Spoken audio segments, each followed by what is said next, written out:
Good afternoon, everyone, and thank you for joining us for the latest Epic Insight installment.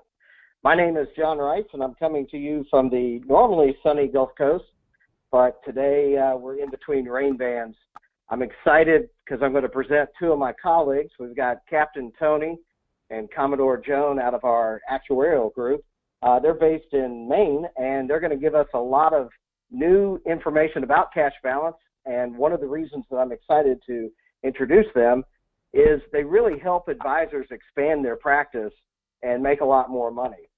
Since I've yet to meet an advisor that works for a not-for-profit advisory shop, I want to make sure that we go through exactly how they help us with the advanced plan design and especially expanding into cash balance. As we go through today's presentation, you're going to be muted throughout the call, and on your panel to the right, there is a place to enter questions. So if you'll enter those, we'll be happy to answer those at the end of the webinar.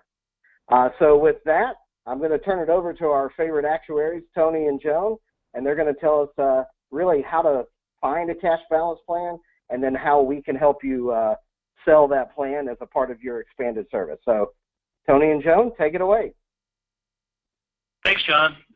As I'm sure you know from the title, Joan and I will be talking about cash balance plans today. You may also know them by the name hybrid plans, and as that name implies, cash balance plans really combines the best features of both the defined benefit and defined contribution plans. During this presentation today, we'll point out the benefits for business owners, for their employees, and for you as advisors.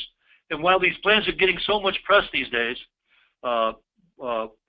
they certainly aren't new, having been around for the last 30 years or so. But for a number of reasons, which Joan will cover in a minute, their popularity has recently exploded amongst small, successful companies and sole proprietors.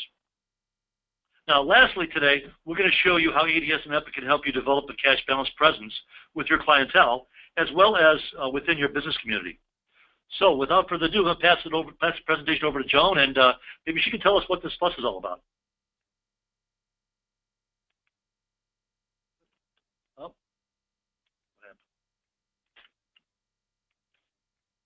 Well, we're having technical difficulties here. Okay, I'll try it. There we go. There we go. Sorry. There we go. We're all set now. Thanks, Tony. And hi, everyone.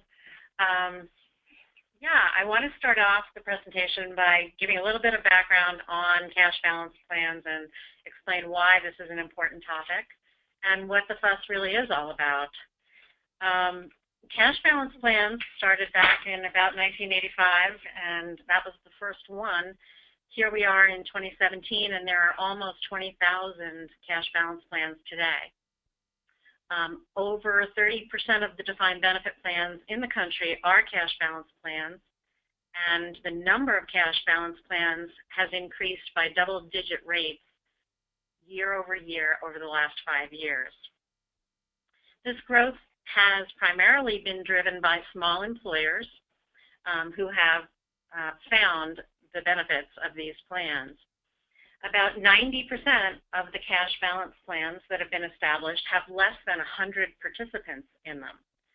80% have less than 25 participants, and over half of them have less than 10 participants.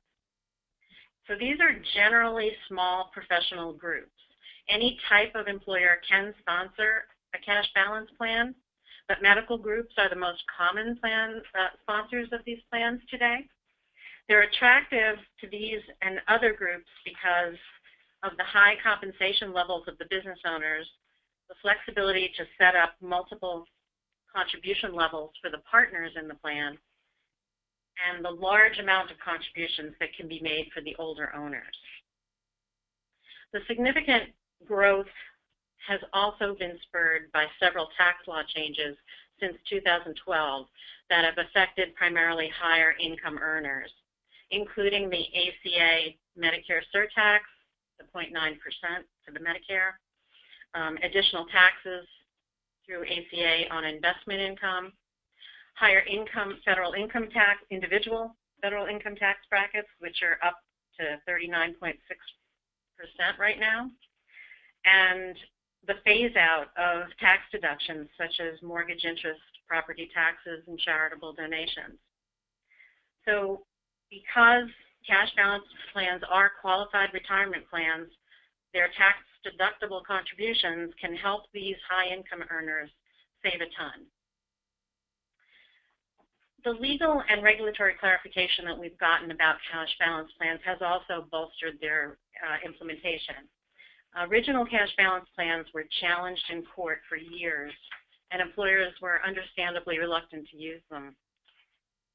The Pension Protection Act settled their legalities in 2006, and subsequent regulations that we've gotten from the IRS have made favorable changes that make these plans more attractive to maintain and administer. And the number of cash balance plans has tripled since the effective date of PPA. So we all know that defined benefit plans have been a hard sell for many years, especially us actuaries. Not many people have been exposed to defined benefit plans recently, and the typical reaction that you get when you bring up a defined benefit plan is not good. When you talk about a cash balance plan, you might get into a conversation that, well, isn't this just a defined benefit plan? Or aren't annual contributions to this plan going to be required even when I have bad financial years? Or can't this plan become unfunded and become too expensive for me? And don't I need to hire and pay an actuary? So all of those, the answers to all of those questions is really yes, but there's a but. So yes, cash balance plans are defined benefit plans, but they do incorporate many of the desirable features of a defined contribution plan. They are much more straightforward to explain to participants because they look like a defined contribution plan to the participants. Their benefits that they receive are generally a lump sum payment for the value of their vested cash balance plan account, and they're very understandable and very user-friendly. And annual contributions, because these are a defined benefit plan, they are usually required, and the plan sponsor should be comfortable with the level of contributions they commit to when the plan is established. But each year, there's a range of acceptable contributions that are available to the plan sponsor, and commonly there's funding flexibility that can be managed to develop very low minimum required contributions that the plan sponsor can take advantage of in years that the company experiences financial stress. Can the plan become underfunded? Well, yes. Like any defined benefit plan, a cash balance plan is always either underfunded or overfunded. But unlike a traditional defined benefit plan, cash balance plan benefits do not fluctuate with interest rates. So a spike in interest rates or decline in interest rates does not change the funded status of the plan and therefore change your funding requirements. And in addition, the benefits of a cash balance plan are not tied to an employee's final pay when they get to retirement. And so you don't have the risk of such runaway costs as the plan matures that you could get into with the traditional plan. And yes, you do need to hire a pension actuary, but Epic now provides those services to you through their acquisition of ADS. Our actuaries are in-house, and none of our actuarial services are subcontracted. So we can work closely with you on your plan and with your Epic team that works on your 401k plan. So we can make sure the plans are well coordinated and complement each other. And yeah, there's no but about the actuarial fees, but with these cash balance plans, what happens is the tax savings from the large contributions can greatly outweigh their actuarial service costs.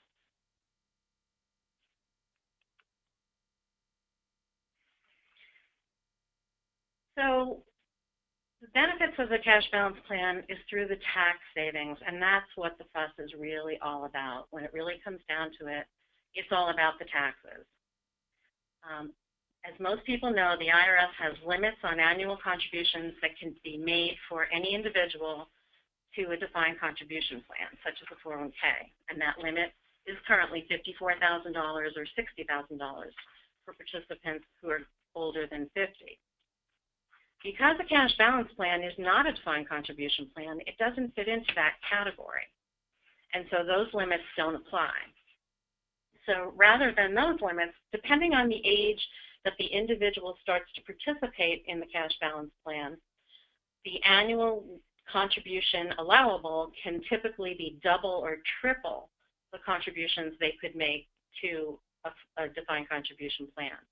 For example, at age 45, annual cash balance credits of up to about $100,000 would be allowable. And for a participant entering at age 65, credits could be as large as $250,000. And in some circumstances, when benefits are provided through both a 401k and a cash balance plan to the same participant, they can receive the maximum amounts of both. So the contribution levels are significant, and since this is a tax-qualified plan, all of those contributions are deductible, and the tax savings can be compelling. In addition to the contributions, a cash balance plan account gets credited with an interest crediting rate each year. Those rates are typically a guaranteed, rather conservative rate of maybe between 4 and 5%. It's conservative, but it's safe and it's stable. And as the cash balance account grows, someone who's putting in substantial contributions develops basically an account that can be the fixed income component to their investment portfolio, which can allow them to make a higher allocation of their 401k investments into equities or their outside assets as well. As a tax-qualified plan, the cash balance plan assets are protected from lawsuits and bankruptcy claims, and it makes them very attractive to small professional groups, and we're speculating may explain why they're so heavily used by medical groups especially. And we just want to make a note about sole proprietors. Cash balance plans can be sponsored by a sole proprietor. Even if you don't have any employees, you can put the plan in for yourself, and if you have no employees, you are not going to be subject to any discrimination testing, and you're free to maximize your contributions without incurring any other increased staff costs, so it makes it very desirable for them.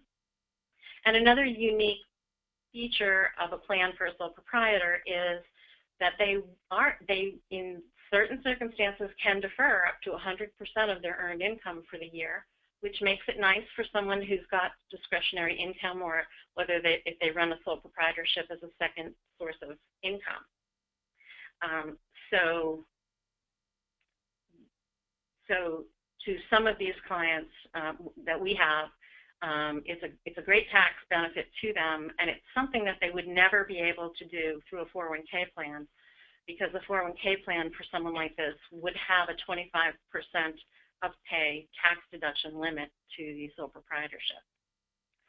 So another good way to use a cash balance plan. The benefits don't stop with the owners. There are good things that happen when an owner puts in a cash balance plan.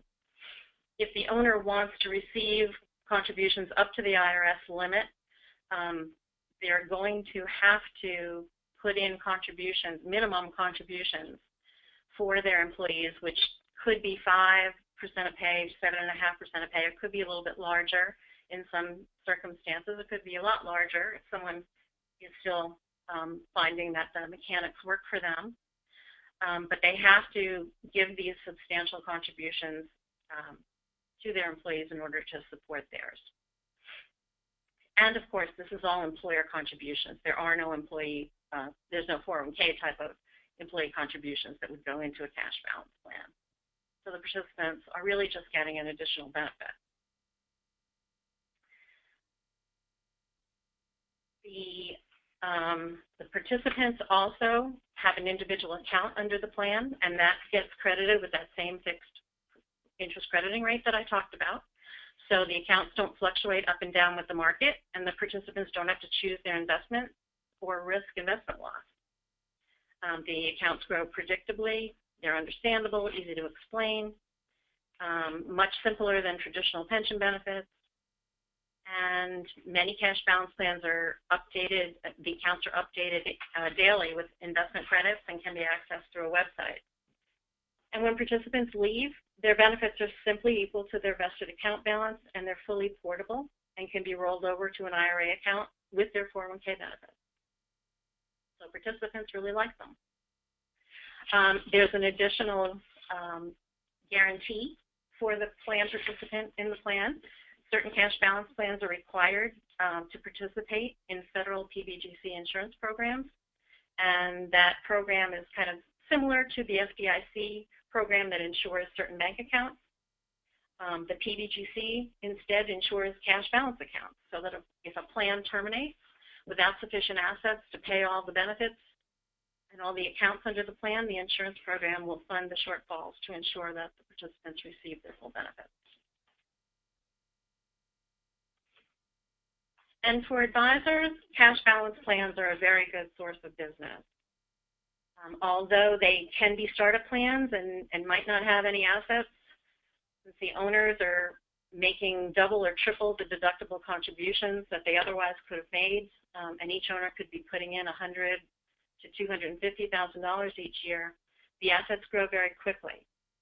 And the employees' contributions may double from maybe 3 to 4% of pay in a safe harbor type of plan to maybe 6 or 8% of pay when the cash balance plan is implemented. So plan assets can reach about $1 million or so very quickly and grow much faster than a 401k plan. And since the plans are designed around owners and are most attractive to older owners who can take advantage of the age-based contribution limits, these cash balance plans can have a shelf life. A plan established for a 50 or 60-year-old owner or owners may run for 5 or 10 years until their retirement. But at that time, there could be $1 million, $2 million, $2.5 million of assets in the plan for them that can be rolled over to an IRA, and that can fit nicely into the advisor's wealth management practice. So Tony is going to go through an example of actually one of the plans that we have designed in the past to just give you a flavor for the magnitude of the numbers and what happens and what can be possible. Yes, thanks, Joan. Yeah, well, we're going to use this example of a small, very successful medical practice. And I think the thing I want to impress upon you most is the flexibility that's available, as well as the power of the tax leveraging you can get through the cash balance plan. We're going to use a medical practice. I'm sorry, go back to medical practice. In this particular example, there are 4 equal partners in the practice, and each one has substantial income from the practice. There are also 2 staff members. When they came to us, they currently had a 20% profit sharing plan, which was very generous. However, they were all getting the same amount, and they weren't really satisfied with the total amount that they were able to deduct and contribute. The objectives, so the objectives of the partners were twofold. One was they wanted to increase their contributions of each of the partners, while not necessarily spending a whole bunch of additional money on the staff. But they also, at the same time, they wanted to vary their contributions by their partner needs. You know, like everyone else, there are people who are budgeters, non-budgeters, spenders, non-spenders, savers, and we saw that very evident with this, even with this small 4-partner group. Our cash balance solution for them was to allow opportunity for maximum contributions, but at the same time accommodate both the savers and the spenders. So, looking at the plan that they had when they came to us, the partners are putting away collectively $208,000, and they're also financing benefits in the profit sharing plan for the employees of $54,000. So a total of $262,000 is going into the plan. Note that each of the partners was contributing $52,000 apiece, and the owners, the partners, were representing 79% of the total contribution that they were making to the plan, which basically represents not only a contribution and going towards the tax-deferred savings, but also a nice deduction of $262,000. Now, after some calculations we made, we came up with a combination of a profit-sharing 401k plan and a cash balance plan, and we were able to put away as much as $442,000 for the 4 partners. If you notice to the right of the slide, you can see that we were able to tailor those contributions, the $380,000 going into cash balance, for each of the doctors, so that that the contributions to the cash balance plan was able to meet their individual needs with respect to how much of their revenue they wanted to save. Also, please note that the amount going to the employees, $62,500, is just about $12,000 more than they were paying before. So we think we've accomplished some of the objectives in adding substantial contributions for the partners without necessarily adding a significant amount to the employees. So the total amount going into this plan is $505,000, of which the owners owned 88%. So we were able to almost double the total deduction, as well as almost double the amount of savings we could have for the docs. That in itself, I think, is compelling. However, if we dig down just one layer deeper, I think you'll see another advantage of a cash balance type approach. It has to do with the tax implications. In this chart, which is admittedly very little busy, the top half shows the current plan, the profit sharing plan, and there, if you look at this, I don't know if my arrow shows up, but this $262,000 was the amount that they were putting into the profit sharing plan. And they otherwise, if they did not have this profit sharing plan, they would have had to take that as salary or have claimed it as a taxable income to the firm. So if we go over here and look at the contribution of $262,000, had they paid tax on that, and then let's assume a 40% tax rate, they would have paid almost $105,000 on that money. So simply by having a profit sharing plan, they saved themselves $105,000 worth of tax. Now, albeit they had to put in $54,000 for the employees, so of the $262,000, it actually cost them $211,000, which is a overall savings of $50,000 of post-tax income. After we redesigned this program for them by including both the 401k profit sharing plan and the cash balance plan, we see that their contribution went from $262 to $505, and if we go back and do the same exercise over here, they otherwise would have taken this amount of money as taxable income. They saved $200,000 worth of tax. It cost them another $12,000 or $62,500 to the staff. So the net cost was $365,000. But when you compare that with the amount of money they deducted and the amount of money that went to work for them in their accounts, they really saved over about 2.5 times what they were saving in the past. Not to mention the fact they're putting away a whole bunch more money than they could in the past. I think that's a win-win-win. Excuse me, for everybody. So just to recap what we've talked about, we obviously have showed you, I think, that cash balance plans in the proper usage can defer much more income than DC plans alone. And due to its qualified status, cash balance assets are protected from creditors, and as Joan mentioned before, a very attractive feature for those high-risk, litigious professions. And last but not least, cash balance plans do have the flexibility to meet plan objectives. They certainly can generate significant annual tax deductions, and there's a wide range of tax deductions we can fulfill for the clients depending upon how much they want to put away. This in turn maximizes tax deferrals and estate accumulation. Accumulating an estate with a tax deferred account is much easier, and it happens much quicker than with a post-tax account. And last but not least, I think we've at least demonstrated in this particular example that I showed you that benefits can vary by principal or owners to meet their individual needs. So why would you do this with ADS? Well, it's pretty good reasons, I think. First of all, we're really good at what we do. It's our core competency. Plan design and consulting is what we do here at ADS. We are very conscious of targeting your client's specific objectives. And last but not least, we keep the plan on track to achieve the client's goals. We do not believe that these plans are the least bit set it and forget it programs. They can be very sensitive sometimes, but we do our best to keep on track. As far as implementation, we have a very professional group here our very experienced actuarial consulting staff. As Joan mentioned before, none of our actuarial administrative services are outsourced to others, which I think is a large differentiator for us than from other organizations that do offer these kinds of things. And we personalize and customize every single plan. We have no cookie cutters here in our office. We take great pride in the fact that we've done our best to make sure that the client's T's are crossed and his I's are dotted. And as I mentioned above, we try to do our best to avoid future funding and compliance surprises by diligence and follow-up to make sure on an annual basis these programs continue to meet the needs of the clients. So, if you want to get started with ADS, there's certain things that you can do that makes it pretty easy, actually. When these slides will be distributed to you after this webinar, we will also include a cash balance plan primer, whatever you call it, which will include a PDF format. Will explain a very high-level explanation about how cash balance plans work and how they're different from defined contribution plans. At the bottom, there is a hyperlink to which you can click. That click will take you to a website where you will be able to complete a questionnaire that has some very, very, very important information for us to do our jobs.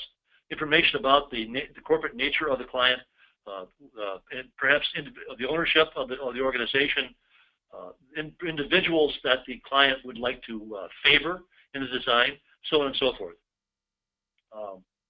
We can also identify. We also think it would be helpful if you could identify clients that would be possible candidates for cash balance. You know, in your wealth management practice, I'm sure it's certain that you've got some clients who are looking for significant tax deductions, or who, you know, sometimes you've got individuals who may have gone a long number of years without saving anything for retirement and find themselves a little short on projecting a reasonable retirement for themselves and need to catch up. Those are a great target for cash balance plans as well. And last but not least, if you could work with your EPIC sales consultant to request a cash balance plan design consultation. Once you do that, you'll be working directly with Joan and I and our actuaries here at ADS to do the best job we can to service your client. Just a word, CPAs are key to the organization of these cash balance plans. They get it. They understand the numbers. We also find that in our practice that CPAs seem to hold the key for the yes and no decisions. If you can find a CPA cash balance champion, someone who understands it, believes it, and wants it, that's a great deal for you. And we hope that you can do that and be successful. So that it concludes our presentation material that we prepared for you today. We're wondering, John, if anybody has submitted any questions. We actually have a couple of questions. So, and a special shout out to all of our Texas listeners. We have 2 questions out of Texas to kick it out. So I think from Joan's presentation at the beginning, specifically, how did PPA make cash balance plans more favorable? If you could just kind of, I guess, expand on your comment there. Yeah, there's a couple of things that PPA and the resulting regulations did. Before PPA, we struggled a lot with what we had to pay someone out of a cash balance plan because it is a defined benefit plan and there are rules about lump sums. So we struggled with, do we follow the traditional defined benefit lump sum rules, or do we just pay them their cash balance account, which was the whole point of putting in a cash balance plan to begin with. But for many years, we couldn't just do that. So we ended up paying people more than their cash balance accounts because of these rules. Since PPA and since those regulations, that's one thing that's been settled and gone away, and now we're able to just simply communicate people's benefits as the value of their vested account balance. It also made some changes to how we credit interest to the cash balance accounts and gives us a wide range of things to choose from, depending on the needs of the client, to put in an interest crediting rate that would be lower or higher or tied to an index or something. They all have pros and cons, and so that's one of the other things that it's done. Great. And the second question kind of ties the two together, but specifically, in what situations does a 401k plan make more sense than a cash balance plan? We mentioned that, we like to do the consulting on both 401ks and cash balance together or separately, but what situations would a 401k plan make more sense than adding the cash balance plan to it? Yeah, let me address that one, John. I think the obvious answer is if you've got an organization that's comprised of primarily younger individuals who have much longer way to go to retirement or to age 65, it's a much longer time to amortize that lifetime maximum for the defined benefit plan, and you may find that it's easier, less costly, and less volatile for those individuals to have a 401k plan. Now, that being said, as time goes on, they may find that they will, quote unquote, graduate from a 401k plan as they get older and their business develops, their employee population increases, and they may find that they all of a sudden may become more eligible for what we call a new comparability plan, which can leverage the contributions towards them. It's still a defined contribution plan. It still maintains the same limits, but that can be done. And then once they get farther down the road towards retirement, they can again graduate to that third level, that third tier, and that would be to implement a cash balance plan to really accelerate their retirement benefit, their retirement next egg, as their business is successful and they get closer to retirement. So yeah, the 401k plan might make sense for a younger group or a group who can't afford or doesn't necessarily want the tax deferral or the wealth management deduction. That would be a perfect 401k route. But oftentimes we see this, and actually there's a couple of accountants here that work with medical groups that they actually use that three-tiered approach in their practices. They got a practice. Let's say you've got a dental practice with some new dentists who are in their early to mid 30s. They're probably really good candidates for a 401k plan. As that dental practice matures, those dentists get into their early mid 40s. It's new comparability time for them. And finally, once they reach 50 to 52, 53 years old, that's the time when these accountants bring in the cash balance to overlay over the top of the defined contribution plan. So we've seen it in practice, and it works really well, quite frankly. And one of the points there is, as the company evolves or the ownership or even succession planning, we love to help them along the way because, just as you said, they may hit another tier where it makes perfect sense. I think we have one more question, and then I'll just remind everyone, the panel on the right, to input your questions. We are playing Stump the Actuary, so we really want the tough questions next. So if you do that, I know Tony's ready for it.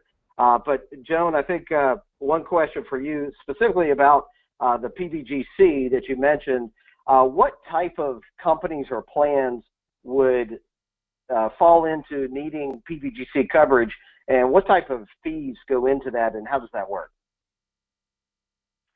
Yes, PBGC coverage is extended to most employers of any kind who sponsor defined benefit or cash balance plans. The exception is for small professional groups. If you have less than 25 active participants in the plan and you are a professional services business, then you are exempt from PBGC coverage. And so some of the examples we gave about the small doctor groups, the example you saw, for instance, on the presentation, that's a group that would be exempt from PBGC coverage. Being covered by PBGC has pluses and minuses. The pluses of being covered by PBGC, obviously you get the guarantee, and your employees have a guarantee in case something goes direly wrong, that their benefits are protected. In order to get that protection, you do need to pay a premium. This is insurance, so you're paying PBGC premiums for all your participants if you are covered by PBGC. And currently, PBGC premiums are at a level of $69 per head per year. There's a second part of a PBGC premium that has to do with how well funded your plan is. Many of our small cash balance plans are managed very strictly so that we don't get into that second tier of premium because they don't become underfunded. So we're really, most of our clients are just paying the per head fee if they are covered by PBGC insurance. There is another silver lining to PBGC coverage in addition to the guarantee of the insurance, and that is that the way the tax deductions work, if your plan is covered by PBGC, you have expanded corporate tax deductions that are available to you, so that those are the plans that I was talking about before, where you could have an individual who's got the maximum defined contribution of $54,000 or $60,000, and they're getting the maximum defined benefit cash balance credit in their cash balance plan in the same year. If you're not covered by PBGC, it's very difficult to give one individual the maximum in both plans. So there's pros and cons to it. Fantastic. So we got a couple more questions that I think will take us to the break. So let's start with, we're going to go to Virginia. And does a cash balance plan need to be paired with a 401k plan, or can you do a cash balance plan completely as a standalone?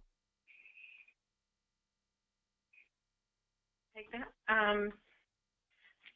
Yes, but you can do a standalone cash balance plan. Many of the larger cash balance plans are standalone plans. Those are typically traditional defined benefit plans that have been amended into cash balance plans for various reasons. The ones that we've mostly been talking about today are not those plans, but they're for the plans for very small groups. And those small groups are trying to maximize tax deductions and savings for owners.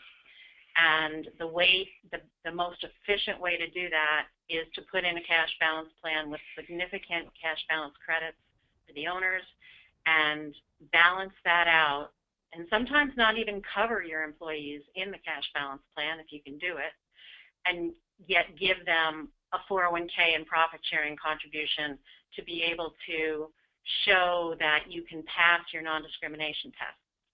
So you really need both plans in most cases in the small market to be able to substantiate these big benefits of a cash balance plan.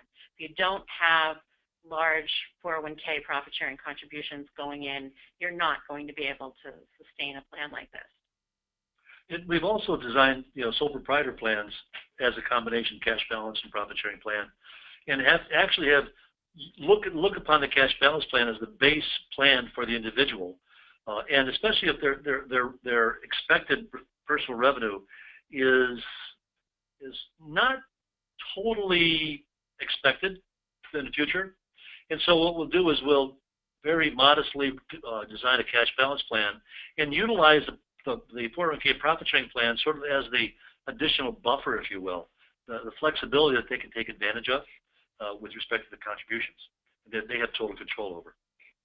That's another example of how we really like or prefer to use two plans if possible, because we feel it's oftentimes in the best interest of the owners, the plan sponsors, the sole proprietors, whoever it is. Well, thank you. And Tony, this question, I know this is one of your favorite topics. So how often is cash balance plans, or how often are they used in succession planning or the sale of the business from two of the partners to the other partners, or vice versa? I know in some of your examples previously, you've talked about it can be a good avenue. So you want to touch on that briefly? Yeah, it's one of those fine lines. It can be a very useful tool, actually, to pass along a business, for example, to family members on somewhat of a tax-favored basis. Basically treating it as if it was a pre-funding of the company buyout by other family members.